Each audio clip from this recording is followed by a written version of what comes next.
हम आ चुके हैं पी ब्लॉक एलिमेंट्स के वीडियो नंबर 4 में, जिसमें हम स्टडी करने वाले हैं ग्रुप 17 के एलिमेंट्स को। ग्रुप 17 में कौन से एलिमेंट्स आते हैं? ग्रुप 17 में आते हैं फ्लोरीन, क्लोरीन, ब्रोमीन, आयोडीन और ये दोनों रेडियो एक्टिव एलिमेंट्स। इनके बारे में और इनसे रिलेटेड कुछ कंपाउंड्स के बारे में हम स्टडी करने वाले हैं। सो इस चैनल को सब्सक्राइब कर दीजिए और हम कंटिन्यू करते हैं। हम इस पोर्शन को एनसीईआरटी के बुक से कंप्लीट करेंगे। ग्रुप 17 में हमें मिलता है फ्लोरीन, क्लोरीन, ब्रोमीन, आयोडीन और एस्टेटिन। ग्रुप 17 के एलिमेंट्स को ही हम हैलोजेंस भी कहते हैं और इसमें एस्टेटिन एक रेडियो एक्टिव एलिमेंट होता है। अगर हम बात करें ऑक्यूरेंस की, यानी कि कहाँ पाया जाता है, तो फ्लोरीन प्रेजेंट रहता है बहुत सारे इनसॉल्युबल फ्लोराइड्स में, यानी जैसे कि कैल्शियम फ्लोराइड, क्राइलोलाइट, इन कंपाउंड्स में हमें फ्लोरीन मिलता है। इसके अलावा फ्लोरा, पेटाइट और इन कंपाउंड्स में हमें फ्लोरीन मिलता है। और फ्लोरीन का कुछ क्वांटिटी हमें सॉइल में, यानी मिट्टी में या फिर नदी के पानी में, पेड़ पौधों में, हड्डी में और दांत में भी मिल सकता है। अगर हम पानी की क्लोराइड्स की बात करें, क्लोरीन की, तो क्लोरीन और ब्रोमीन और आयोडीन हमें सी वाटर यानी समंदर के पानी में मिल जाएगा। क्लोरीन जैसे अपने क्लोराइड के फॉर्म में भी पाया जाता है, जैसे सोडियम क्लोराइड, पोटेशियम क्लोराइड के फॉर्म में भी क्लोरीन पाया जाता है। साथ ही समंदर के छोटे मोटे पेड़ पौधों में भी आयोडीन और सॉल्टपेटर, जिसमें आयोडेट प्रेजेंट होता है, ये सब मौजूद मिलता है हमें। सो ये सारे थे हमारे सोर्स ऑफ हैलोजेंस यानी ग्रुप 17 एलिमेंट्स। ग्रुप 17 एलिमेंट्स कहाँ कहाँ पाया जाता है। अब स्टडी करते हैं हम इनके फिजिकल प्रॉपर्टीज को। फिजिकल प्रॉपर्टीज के बारे में अगर बात किया जाए तो इन कंपाउंड्स के एटॉमिक नंबर कुछ इस तरह है। फ्लोरीन का एटॉमिक नंबर 9, क्लोरीन का 17, ब्रोमाइन का 35, आयोडीन का 53 और 80, एस्टेटिन का 85। इनका जो एटॉमिक मास है वो इस तरह मेंशन्ड है, जो कि डाउन द ग्रुप इंक्रीज करता है, क्योंकि पीरियोडिक टेबल में इंक्रीज ही करता है डाउन द ग्रुप। और इनका इलेक्ट्रॉनिक कॉन्फ़िगरेशन जो होल्ड करता है वो कुछ इस तरह होल्ड करता है, यानी कि हम कह सकते हैं इसको NH2NP5। इसके P में, यानी P वाले पोर्शन में 5 प्रेजेंट रहते हैं और ये इसी ट्रेंड को ग्रुप 17 के एलिमेंट्स फॉलो करते हैं। देखिए इसका हीलियम के लिए 2s2 2p6, ये फ्लोरीन के लिए है। क्लोरीन के लिए 3s2 3p5 और ब्रोमीन के लिए 4s2 4p5, आयोडीन के लिए 5s2 5p5। तो n की जगह पे हम 1 2 3 4 5 अगर प्रेजेंट लगा दें तो हमें इन सब का इलेक्ट्रॉनिक कॉन्फ़िगरेशन मिल जाएगा। इसके बाद अगर हम रेडियस की बात करें तो radius down the group increase करता है और आयोनिक रेडियस भी डाउन द ग्रुप इंक्रीज करता है। आयोनाइजेशन एंथैल्पी कुछ इस तरह डिक्रीज करता है, जब डाउन द ग्रुप हम जाएंगे तो ये डिक्रीज करेगा। इलेक्ट्रोनेगेटिविटी भी डिक्रीज करता है। फ्लोरीन से ब्रोमीन की तरफ हम जाएंगे तो इलेक्ट्रोनेगेटिविटी भी डिक्रीज करेगा। इसके अलावा अगर हम मेल्टिंग पॉइंट और बॉइलिंग पॉइंट को ऑब्जर्व करें तो मेल्टिंग पॉइंट भी धीरे धीरे इंक्रीज कर रहा है और बॉइलिंग पॉइंट भी धीरे धीरे इंक्रीज कर रहा है जब हम फ्लोरीन से आयोडीन की तरफ जा रहे हैं। सो ये थे हमारे फिजिकल प्रॉपर्टीज। इसके बाद हम डिस्कस करेंगे केमिकल प्रॉपर्टीज। हम ये डिस्कस कर चुके हैं electronic configuration, atomic radius, ionisation enthalpy और इलेक्ट्रोनेगेटिविटी। ये थे फिजिकल प्रॉपर्टीज जो हम डिस्कस कर चुके हैं। इसके बाद हम केमिकल प्रॉपर्टीज डिस्कस करेंगे।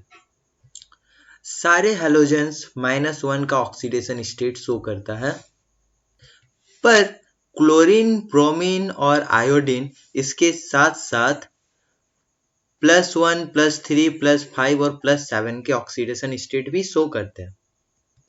यहाँ ये है हमारा हैलोजेंस का स्टेट। जब वो ग्राउंड स्टेट में होता है, देन NS में 2 इलेक्ट्रॉन्स और NP में 5 इलेक्ट्रॉन्स फील्ड रहते हैं। लेकिन जब वो एक्साइटेड स्टेट में आता है, तो फर्स्ट एक्साइटेड स्टेट में कुछ इस तरह इलेक्ट्रॉन अपने आप को अरेंज कर लेता है, सेकेंड एक्साइटेड स्टेट में इस तरह अरेंजमेंट होता है, और थर्ड एक्साइटेड स्टेट में इस तरह का अरेंजमेंट होता है। तो यहाँ पे +1 या -1 का ऑक्सीडेशन स्टेट शो कर रहा है, यहाँ पे +3 का ऑक्सीडेशन स्टेट शो कर रहा है, यहाँ +5 का ऑक्सीडेशन स्टेट शो कर रहा है, और यहाँ फाइनली +7 का ऑक्सीडेशन स्टेट शो करता है। हमें याद रखना होगा कि जितने भी हैलोजेंस होते हैं ये हाईली रिएक्टिव होते हैं। ये मेटल्स के साथ रिएक्ट करके हैलाइड्स बनाते हैं, और हैलोजेंस का रिएक्टिविटी डिक्रीज करता है। हम जैसे ग्रुप में डाउनवर्ड जाते हैं, हैलोजेंस का रिएक्टिविटी डिक्रीज करता है। अब जितने भी हैलोजेंस है, उन हैलोजेंस को अगर हम कंसीडर करें, तो फ्लोरीन कुछ डिफरेंट ट्रेंड शो करता है, जिसे हम कहते हैं एनोमैलस बिहेवियर ऑफ फ्लोरीन, जैसे कि आयोनाइजेशन इंथैलेपी, इलेक्ट्रोनेगेटिविटी और बॉन्ड इंथैलेपी और इलेक्ट्रोड पोटेंशियल। ये सब फ्लोरीन के लिए कुछ अलग तरीके से इंक्रीज करता है, जैसा ट्रेंड में नहीं होना चाहिए था। ऐसा होने का रीजन है FF बॉन्ड के बीच लो डिसोसिएशन इंथैलेपी, और साथ ही साथ इसका बहुत ज़्यादा इलेक्ट्रोनेगेटिव होना, और इसका साइज भी छोटा होता है, क्योंकि F काफ़ी छोटा साइज का होता है और ये एक दूसरे को इंटरेक्ट करता है, जिसके वजह से इसका साइज और छोटा हो जाता है। ये हैलोजेंस जब हाइड्रोजन के साथ रिएक्ट करते हैं, तो ये हाइड्रोजन हैलाइड प्रोड्यूस करता है, जैसे कि HF, HCl, HBr और HI। ये है हाइड्रोजन हैलाइड्स। इनका जो एसिडिक स्ट्रेंथ है कुछ इस तरह से फॉलो करता है, यानी कि HI सबसे ज्यादा एसिडिक होगा और HF सबसे कम एसिडिक होता है, और इनका डिसोसिएशन इंथैलेपी कुछ इस तरह फॉलो करता है, यानी कि HF सबसे ज्यादा डिसोसिएशन इंथैलेपी शो करेगा और HI सबसे कम। इन ऑर्डर्स को नोट डाउन करना काफी इंपॉर्टेंट है। जब यही हैलोजेंस ऑक्सीजन के साथ रिएक्ट करता है, तो ये जैसे फ्लोरीन ऑक्सीजन के साथ रिएक्ट करके OF2 या O2F2 बनाता है, वैसे ही क्लोरीन भी Cl2O, ClO2 और इन ऑक्साइड्स को प्रोड्यूस करता है। ब्रोमीन के ऑक्साइड्स ये है, और आयोडीन इन ऑक्साइड्स को प्रोड्यूस करता है। इन ऑक्साइड्स के फिजिकल प्रॉपर्टीज मेंशन्ड है, जैसे ClO2 को हम ब्लीचिंग के लिए यूज करते हैं। ब्रोमीन ऑक्साइड जो होते हैं ये काफी पावरफुल ऑक्सीडाइजिंग एजेंट है, और आयोडीन ऑक्साइड भी काफी अच्छे ऑक्सीडाइजिंग एजेंट्स है।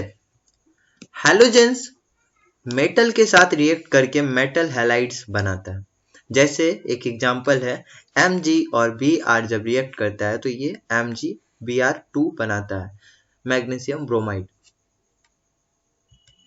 अगर इनका आयोनिक कैरेक्टर की बात किया जाए, तो इनका आयोनिक कैरेक्टर कुछ इस तरह शो करता है, मतलब कि MF का यानी फ्लोरीन के साथ जो मेटल रिएक्ट करके मेटल फ्लोराइड बनाता है, उसका आयोनिक कैरेक्टर सबसे ज्यादा होता है कंपैरिजन टू MCl, MBr और Mi।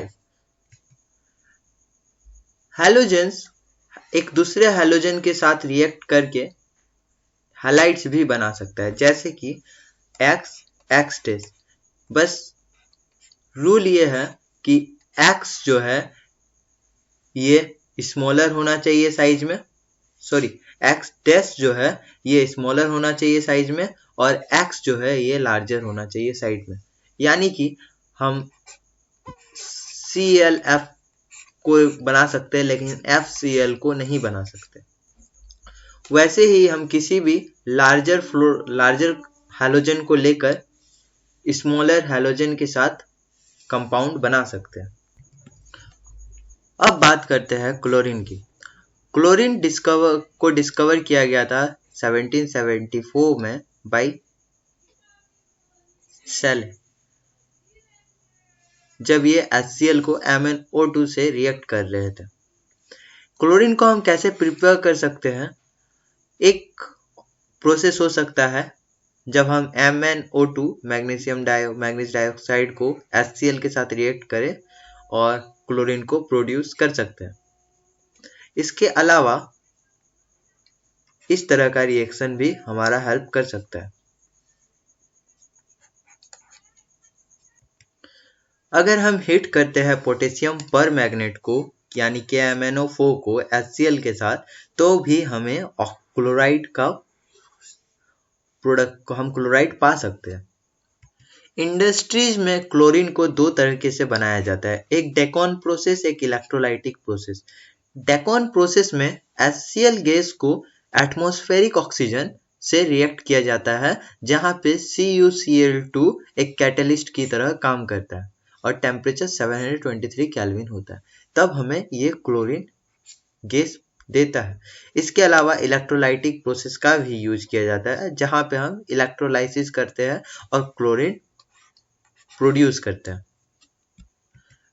क्लोरीन एक ग्रीन कलर का ग्रीनिश येलो, ये पूरी तरह से ग्रीन भी नहीं होता है और येलो भी नहीं होता है, ग्रीनिश येलो केस है जिसका स्मेल काफी पंजेंट है यानी अच्छा नहीं है, और सफोकेटिंग होता है, यानी अगर वो हमारे आसपास हो और तो हम सफोकेट कर सकते हैं, हमें सांस लेने में प्रॉब्लम हो सकता है और हम मर भी सकते हैं।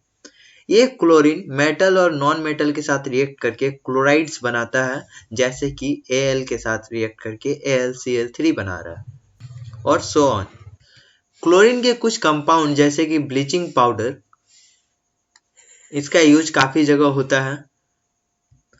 क्लोरीन का यूज हम अपने ऑर्गेनिक रिएक्शंस में भी करते हैं, जो हम यूज करेंगे आगे ऑर्गेनिक के चैप्टर्स में। जब हम क्लोरीन को वाटर में मिलाते हैं तो ये अपना येलो कलर लूज कर देता है, क्योंकि वहां पे HCl बनता है और HOCl बनता है। HOCl को हम हाइपोक्लोरस एसिड कहते हैं। इन दोनों के बनने के बाद ये येलो कलर गायब हो जाता है। अगर क्लोरीन के यूज हम देखें तो ये ब्लीचिंग के लिए यूज होता है, जिसमें हम वुड पल्प को ब्लीच करते हैं। कॉटन इंडस्ट्रीज और टेक्सटाइल इंडस्ट्रीज में भी यूज होता है। साथ ही गोल्ड और प्लेटिनम को एक्सट्रैक्ट करने के लिए भी यूज होता है, और बहुत सारे कंपाउंड जैसे CCl4, क्लोरोफ्लोरो, CCl3, DDT, इन सब में भी क्लोरीन का काफी यूज किया जाता है। इसके बाद एक कंपाउंड बनता है HCl, hydrogen chloride. Hydrogen chloride को फर्स्ट टाइम खोजा गया था, मतलब प्रिपेयर किया गया था ग्लोबर के द्वारा इन 1648। लेबोरेटरी में HCl बनाया जाता है इस प्रोसेस से।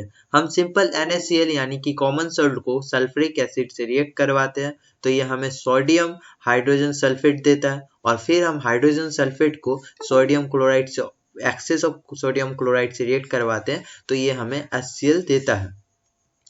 HCl एक कलरलेस लिक्विड होता है और स्मेल में ये पंजेंट होता है, और इसको हम काफी इजीली लिक्विफाई कर सकते हैं एट 189 केल्विन पे।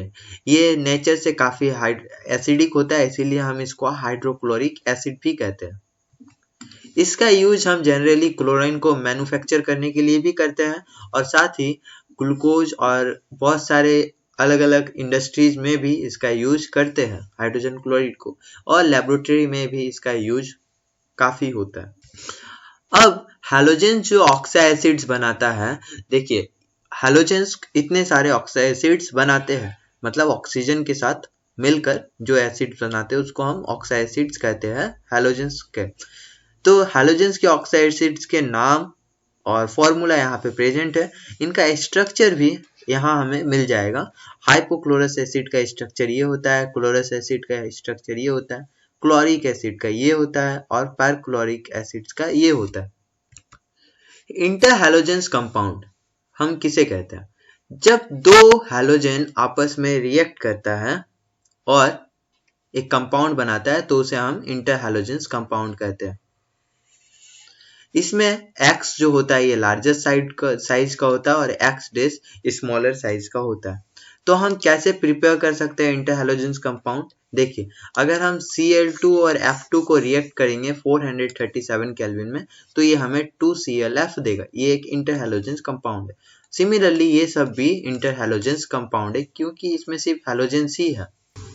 इंटरहैलोजेंस कंपाउंड के प्रॉपर्टीज की बात की जाए तो यहाँ हम देख सकते हैं कि किस तरह इंटरहैलोजेंस कंपाउंड कलरलेस गैस, पेल ब्राउन गैस होता है और अलग अलग प्रॉपर्टीज शो करता है। जैसे कि यहाँ पे ClF कलरलेस गैस है, BrF3 येलो ग्रीन लिक्विड है, IF3 येलो पाउडर है। सो जो भी पॉसिबल इंटरहैलोजेंस कंपाउंड है यहाँ उनका नोट है और उनका प्रॉपर्टीज के बारे में दिया हुआ है, साथ ही स्ट्रक्चर भी दिया हुआ है। इसके बाद ग्रुप 18 एलिमेंट्स की अगर हम बात करें तो ग्रुप 18 एलिमेंट्स में हमारा इनर्ट गैस आता है। इन सबको हम इनर्ट गैस इसलिए कहते हैं क्योंकि इनका वैलेंस इलेक्ट्रॉन नहीं होता है, यानी इनका इलेक्ट्रॉन जो होता है वो काफी पूरा फुल होता है पूरी तरह से। सो ये रिएक्ट नहीं करते हैं, जैसे कि जेनॉन, रेडॉन, ये रिएक्ट नहीं करते, ये इनर्ट फॉर्म में पाया जाता है। इनको कुछ कंडीशन पे ही हम रिएक्ट करवा सकते हैं। रेडॉन एक रेडियो एक्टिव गैस है। रेडॉन एक रेडियो एक्टिव एलिमेंट है जिसको हम इस तरह से प्रोड्यूस कर सकते हैं। इस टेबल में हम ग्रुप 18 एलिमेंट्स के एटॉमिक नंबर और बाकी प्रॉपर्टीज को नोट डाउन कर सकते हैं। किस तरह इसका इलेक्ट्रॉनिक कॉन्फ़िगरेशन देखिए, 1s2 s2p6, तो ये पूरी तरह से फिल्ड रहता है, इसमें खाली स्पेस नहीं रहता है, इसलिए यहाँ रिएक्शन नहीं होता है और इसीलिए हम इनको नोबल गैस भी कहते हैं। नोबल गैस सिर्फ हीलियम को छोड़कर, क्योंकि हीलियम में सिर्फ 1s2 होता है और इसके अलावा सारे NH2p6 इनके सारे के p ब्लॉक फुल्ड रहते हैं, फिल्ड रहते हैं पूरी तरह से। जेनॉन और फ्लोरीन कुछ कंपाउंड्स बनाते हैं इन रिस्पेक्टिव टेम्परेचर में। इनको नोट डाउन कर लीजिए, काफी टाइम ये एग्जाम में पूछा जाता है। 673 केल्विन में ये XeF2 बनाता है, 873 में XeF4 और 573 में XeF6। और उन कंपाउंड्स के स्ट्रक्चर कुछ इस तरह से होते हैं। इन स्ट्रक्चर को भी हमें नोट डाउन कर लेना चाहिए।